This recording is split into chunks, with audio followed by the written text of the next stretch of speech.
अब जो है हम अपना चैप्टर नंबर 4 शुरू करने जा रहे हैं। इस चैप्टर का नाम जो है वो हमारे पास है सिंटैक्स एनालिसिस।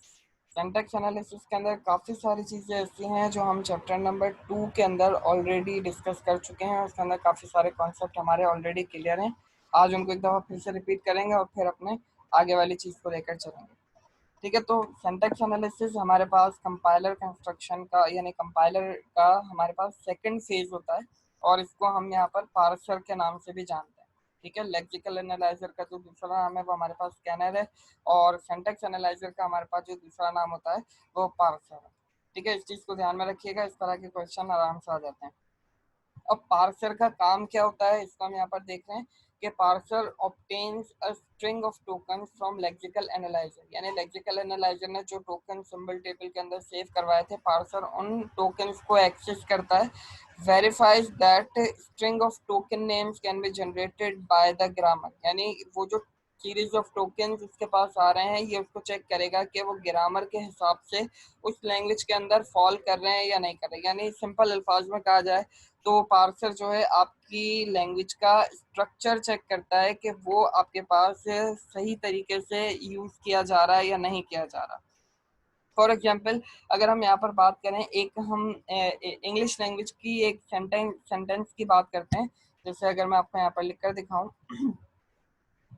मैं यहाँ पर इंसर्ट करता हूँ एक, मैंने यहाँ पर टेक्स्ट बॉक्स दिया है। ठीक है, टेक्स्ट बॉक्स के अंदर मैं यहाँ पर लिखता हूँ ही इज अ बॉय। ठीक है, अब ही इज अ बॉय मैंने ये करके लिखा। ठीक है, इस जुमले को थोड़ा सा ध्यान से देखिएगा।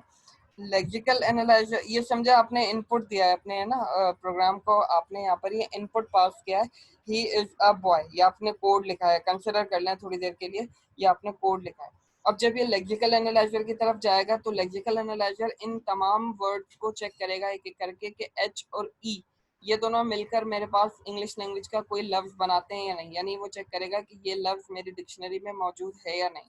वो इसको पास करेगा, इस भी उसको वो ओके कर देगा, ए को ओके कर देगा, बॉय को ओके कर देगा, फुल स्टॉप को ओके कर देगा, यानी लेक्सिकल एनालाइजर की तरफ से कोई भी एरर नहीं आया है। वो उसको यहाँ से सिंबल टेबल के अंदर सेव करवा देगा।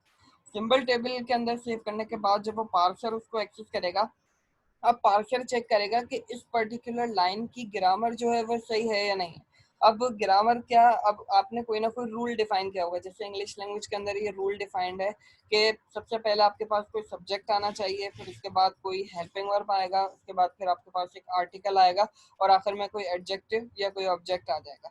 तो वो ये जो पर्टिकुलर चीज है ये आपने ग्रामर के थ्रू चेक किया कि ये जो पर्टिकुलर लाइन लिखी गई है ये इंग्लिश लैंग्वेज के अंदर फॉल कर रही है या नहीं कर रही। इसी तरह जब आप यहाँ पर एक अपनी प्रोग्रामिंग लैंग्वेज की टर्म्स के अंदर यहाँ पर बात करें तो प्रोग्रामिंग लैंग्वेज की टर्म्स के अंदर भी इसी तरह काम होता है कि आपने यहाँ पर लिखा int a is equal to 10। अब वो आपका लेक्सिकल एनालाइजर इन तमाम वर्ड्स को एक एक करके रीड आउट करेगा, इनको एक्सेस मतलब ओके करके आगे सिंबल टेबल में सेव करवाएगा।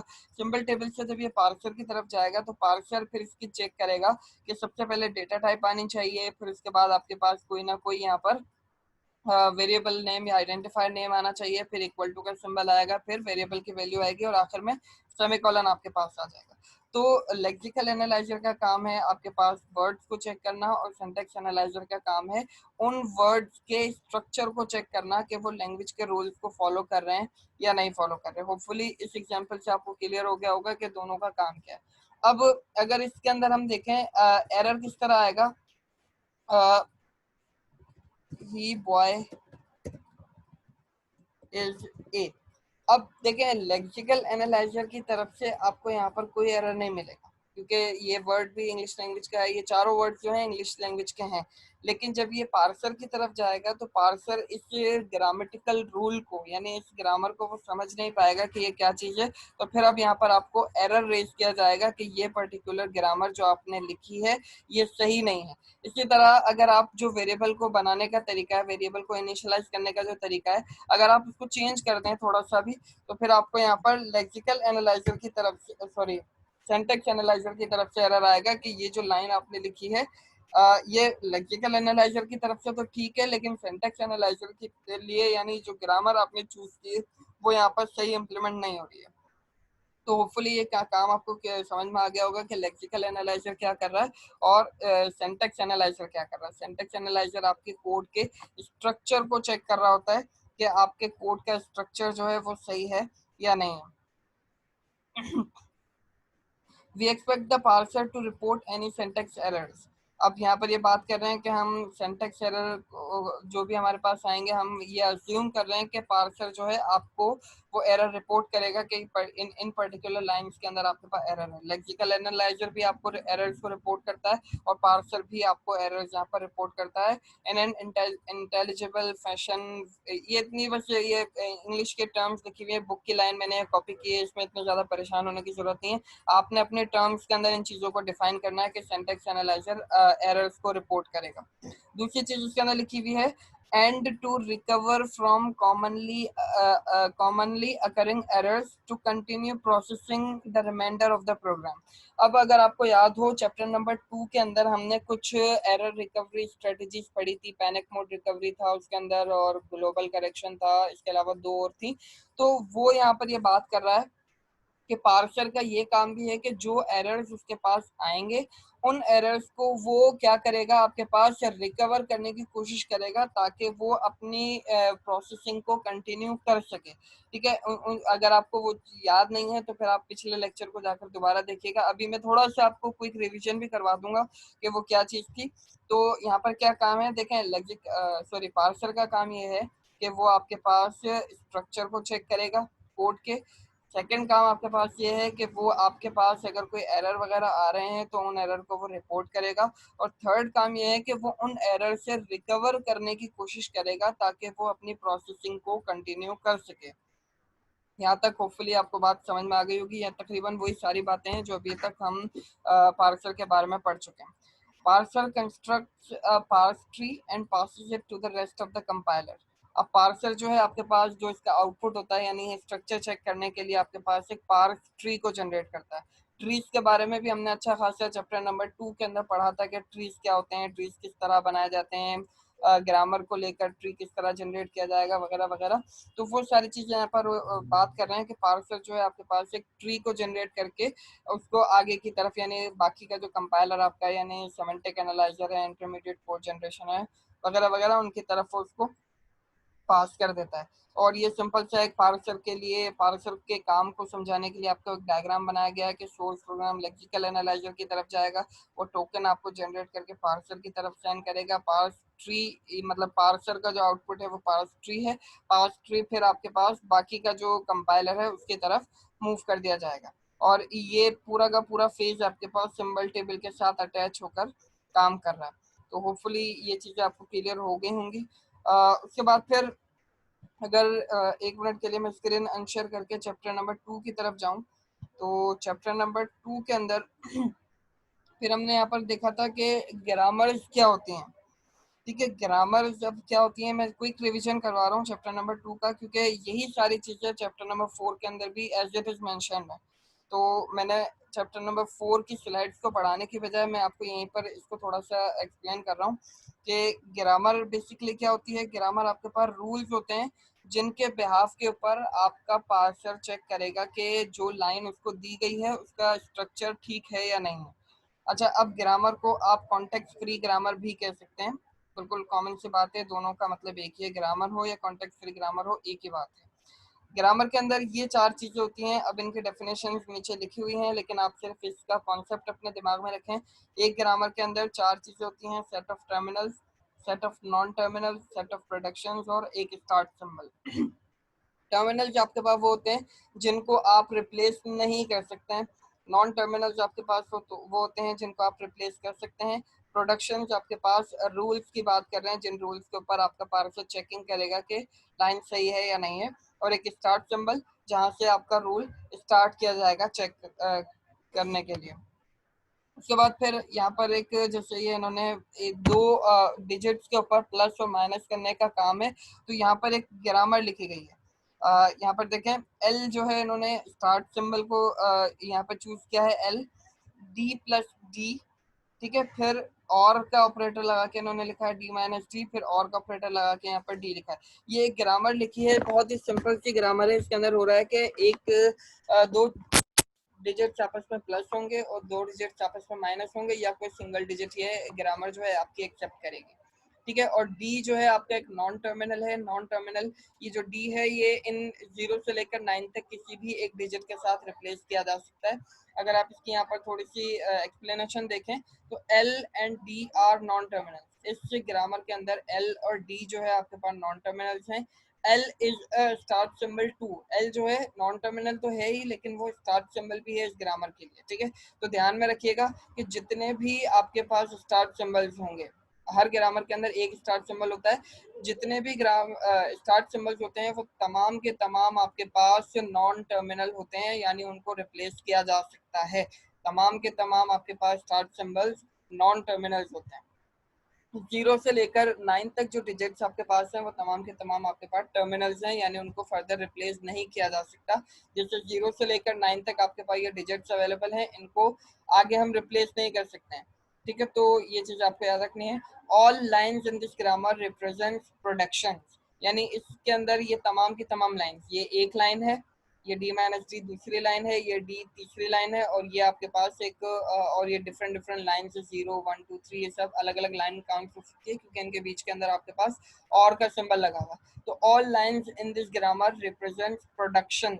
तो तमाम की तमाम लाइंस आपके पास इसके अंदर रूल्स को डिफाइन कर रही हैं या प्रोडक्शन को डिफाइन कर रही हैं। तो ग्रामर होपफुली आपको समझ में आ गई होगी। 4 चीजें इसमें होती हैं। एक स्टार्ट सिंबल होता है, स्टार्ट सिंबल के अलावा आपके पास नॉन टर्मिनल्स होते हैं, और नॉन टर्मिनल्स के अलावा टर्मिनल्स होते हैं जो रिप्लेस नहीं हो सकते, और ये सब मिलकर आपके पास प्रोडक्शन बना रहे हैं, यानी रूल्स बना रहे हैं कि इस पर्टिकुलर लैंग्वेज के अंदर ये काम किए जा सकते हैं। इसके अलावा अगर कोई काम होगा तो फिर आपको एरर रेज किया जाएगा।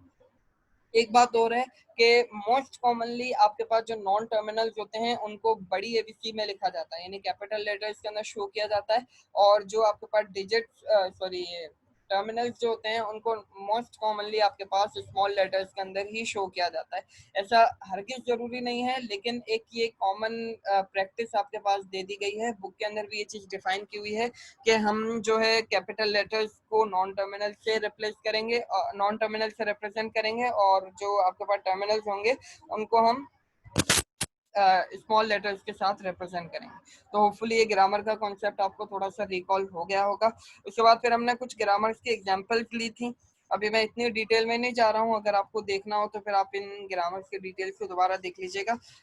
अभी के जो हमारे पास जो फ्यूचर में लेक्चर्स हैं, जैसे हम लेफ्ट रिकर्जन को अभी देखेंगे, लेफ्ट फैक्टोरिंग को देखेंगे आगे चलकर, और थोड़े से कॉम्प्लेक्स कॉन्सेप्ट है, तो उनके लिए आपको ग्रामर बनानी आनी चाहिए। इसीलिए मैं आपको दोबारा से रिपीट करवा रहा हूँ, क्योंकि मुझे पता है कि बहुत पुरानी बात हो गई है ग्रामर पढ़े हुए। अभी तक तकरीबन आप लोग इस चीज को भूल गए होंगे, आपके जहनों से निकल गया होगा कि ग्रामर क्या थी, कैसे बनेगी। तो मैं ग्रामर आपको बनाना नहीं सिखाऊंगा, अब ग्रामर के ऊपर आगे के जो ऑपरेशन है उनको हम करके देखेंगे। तो ग्रामर को मैं यहाँ पर यही कंसिडर कर रहा हूँ कि आप लोग इसको देखकर फिर आगे वाले लेक्चर को समझेंगे। अगर आप ग्रामर सिंपल बनाने नहीं आ रही है तो फिर आपको आगे का कुछ भी समझ में नहीं आएगा। ठीक है, तो इस वाली जो क्लास को आप लाजमी एक दफ़ा देख लीजिएगा कि ये ग्रामर किस तरह जनरेट की जा रही है, और ये मतलब रूल्स को किस तरह फॉलो करते हुए जो आखिर में स्ट्रिंग हमारे पास ड्राइव हो रहा है वो किस तरह ड्राइव हो रहा है। ठीक है, फिर उसके बाद ट्रीज की तरफ आ जाते हैं। पार्स ट्री जो है हमारे पास पार्सर का आउटपुट होता है। पार्स ट्री बेसिकली आपके पास पिक्चर की फॉर्म के अंदर शो कर रहा होता है कि स्टार्ट सिंबल से आप एक स्ट्रिंग को किस तरह ड्राइव कर रहे हैं। फॉर एग्जाम्पल आप एक्स वाई जेड को ड्राइव कर रहे हैं, तो ए से आप एक्स को पढ़ेंगे, ए से आप वाई को पढ़ेंगे, ए से आप जेड को पढ़ेंगे, तब जाकर आपके पास ये स्ट्रिंग तैयार होगा। ये एक बहुत सिंपल सी आपके पास एग्जाम्पल दी गई है पार्स ट्री को शो करने के लिए। तो अच्छा, अब पार्स ट्री के अंदर होता क्या क्या है। एक रूट होती है, जो रूट को बेसिकली हम स्टार्ट सिंबल भी कह सकते हैं। The root is labelled by the start symbol, यानी जहां से आपका पार्स ट्री शुरू होगा वो आपका रूट कहलाएगा। Leaf is labelled by a terminal और बाय एम्प्टी स्ट्रिंग। ठीक है, हर लीफ, यानी लीफ कहते हैं जो सबसे आखिर के अंदर आपकी जो ट्री का जो नोड होगी सबसे आखिरी वाली, वो आपके पास लीफ कहलाएगी। यानी ये इस ट्री के ये 3 लीव्स हम कह सकते हैं, क्योंकि ये सबसे आखिर आखिर के अंदर आ रहे हैं, इनके कोई फर्दर चाइल्ड नहीं है। ठीक है। तो लीफ जो होता है उसका फर्दर कोई चाइल्ड नहीं होता और वो आपके पास सबसे आखिरी नोड होगी आपके ट्री की। तो हर लीफ जो है आपके पास एक टर्मिनल को रिप्रेजेंट करता है या आपके पास को एम्प्टी स्ट्रिंग को रिप्रेजेंट करेगा, क्योंकि टर्मिनल को हम फर्दर रिप्लेस नहीं कर सकते, लीफ को भी हम फर्दर रिप्लेस नहीं कर सकते क्योंकि उसका कोई चाइल्ड नहीं है, और एम्प्टी स्ट्रिंग तो वैसे भी खाली होता है इसलिए हम उसको फर्दर रिप्लेस कर ही नहीं सकते। फिर इसके अलावा इंटीरियर नोड की यहाँ पर बात कर रहे हैं। इंटीरियर नोड का मतलब होता है रूट और लीव्स के बीच में अगर कोई नोड जा रही हैं तो बीच वाली नोड्स को आप इंटीरियर नोड्स कह रहे हैं और बीच वाले नोड्स को आप नॉन टर्मिनल्स के साथ रिप्रेजेंट करेंगे। ठीक है। तो तीन चीजें हो गई एक ट्री के अंदर, आपके पास एक रूट है, लीफ है और एक इंटीरियर नोड है। अगर आप इस ट्री को देखें तो ये जो ई है ये आपका कहलाएगा स्टार्ट सिंबल या रूट कहलाएगा, और ये जो नीचे वाले तमाम के तमाम लीव्स मौजूद हैं ये तमाम के तमाम आपके पास टर्मिनल्स कहलाएंगे, यानी इनको आप फर्दर रिप्लेस नहीं कर सकते हैं।